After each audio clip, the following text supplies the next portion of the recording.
Obrigado, Miguel. E passamos agora a palavra ao Nuno Carinhas, pintor, cenógrafo, figurinista, encenador. Foi diretor artístico do Teatro Nacional de São João entre 2009 e 2018. Para além de tudo isso que nós conhecemos, ainda realizou uma curta-metragem, escreveu um texto encenado por João Paulo Costa.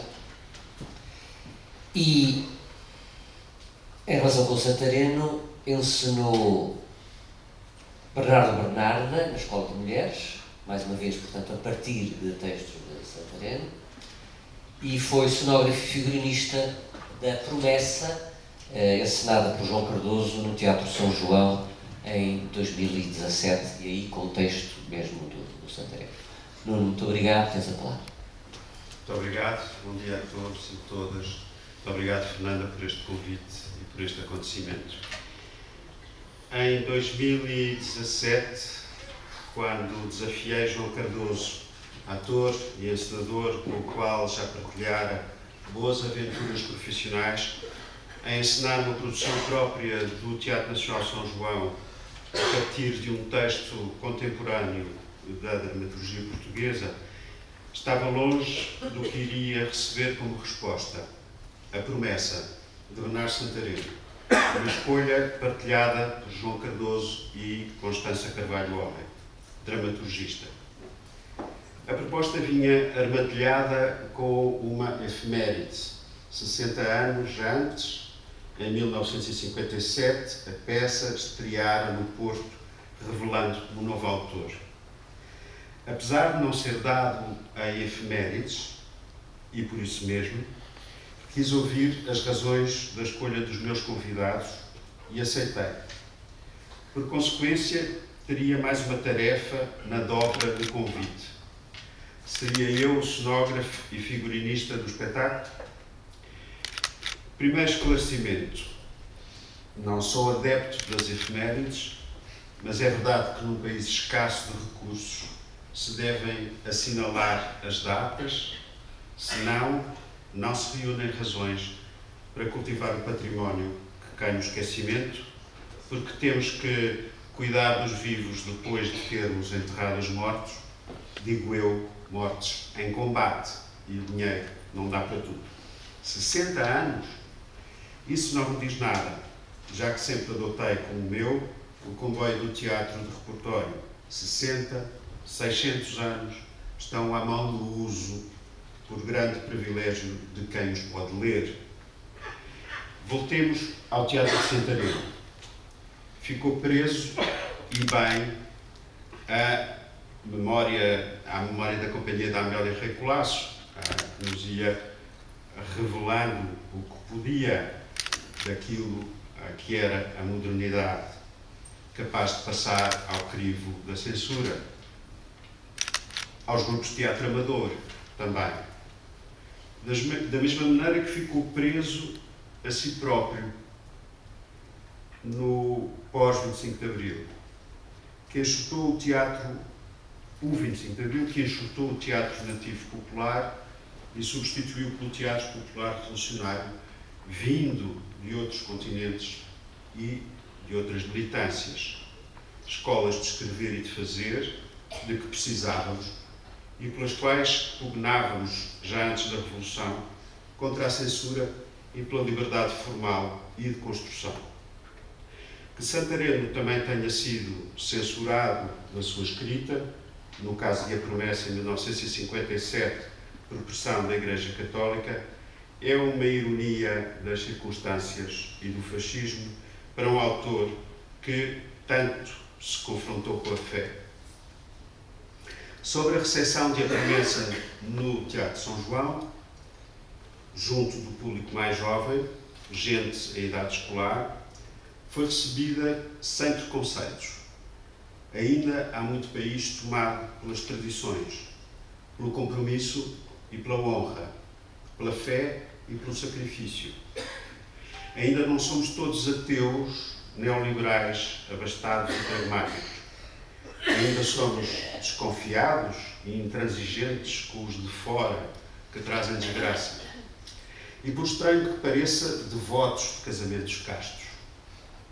Só quem pensa que faz parte da elite cosmopolita de sentido único e que desconhece a força brutal do mar que continua a matar pescadores, desdenha do valor ancestral das personagens de Bernardo Santareno. Posso testemunhar do sucesso da produção junto do público. Claro que para isso contou uma leitura certeira da dramaturgia e da encenação, um elenco talentoso, capaz de atrair a empatia dos espectadores e tempo de ensaios em palco. Ao cenógrafo, coube imaginar o momento em que o casal cede à promessa e o chão da casa se abate de súbitão. Foi esta a encomenda dramatúrgica, uma metáfora da força, do desejo, num espetáculo telúrico, desatinado e cheio de vitalidade.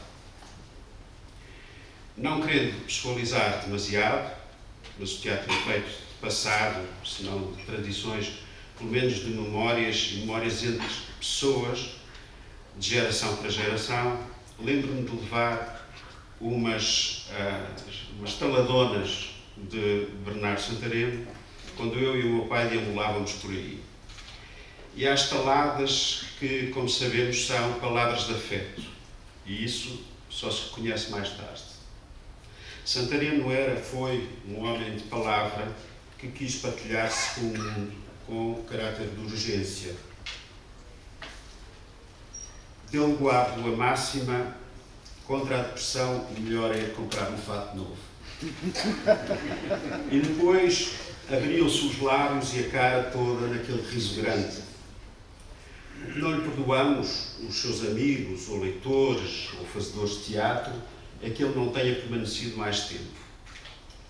O tempo suficiente para se ter reconciliado com o teatro português, Portugal e os amigos, em vez de se ter precipitado na batalha do reconhecimento, o que é sempre mau, num tempo em que se reclamava, neste canto da Europa, pela invasão do internacionalismo político e cultural. Vulnerabilizou-se. Deu-me todo o teatro, editado antes e pós-revolução, mas o livro que mais me interpelou foi o documento Nos Mares do Fim do Mundo, relato de 12 meses com os pescadores bacalhoeiros. Vim a saber, muitos anos depois, da viagem do médico Chekhov à ilha-prisão de Sakhalina. São homens autores desta estirpe que nos levam pela mão para nos atrevermos a ser melhores hoje do que ontem. Bem-ajam e que nos ensinam que antes, durante e depois do teatro há a vida que informa a criação. No 10º aniversário da Escola de Mulheres, 25 anos após a morte de Santareno, as ditas senhoras desafiaram-me a olhar de fora e de forma uma colagem de textos das peças O Duelo, a Anunciação, O Pecado de João Agonia, A Promessa, António Marinheiro, O Lugre, O Judeu, O Bailarino, O Punho, Português, escritor, 45 anos de idade, e A Confissão, cujos fragmentos textuais foram selecionados pelas intérpretes Fernanda Lapa e Isabel Medina, que estreou no Convento das Bernardas em 22 de abril de 2005. Andei para trás, pois, a Escola de Mulheres e o seu teatro de vozes e de géneros. Espetáculo num lugar fora de um teatro, num lugar sagrado, tornado profano, o que teria agradado ao autor. A tentativa de demonstração que Santareno escrevia sobre o próprio teatro, a sexualidade e os afetos, a homossociabilidade dos homens e das mulheres, dos anjos de carne e osso, a identidade reprimida, as pulsões e a culpa, a religião e o medo, mas, sobretudo, desafiava uma burguesia instalada.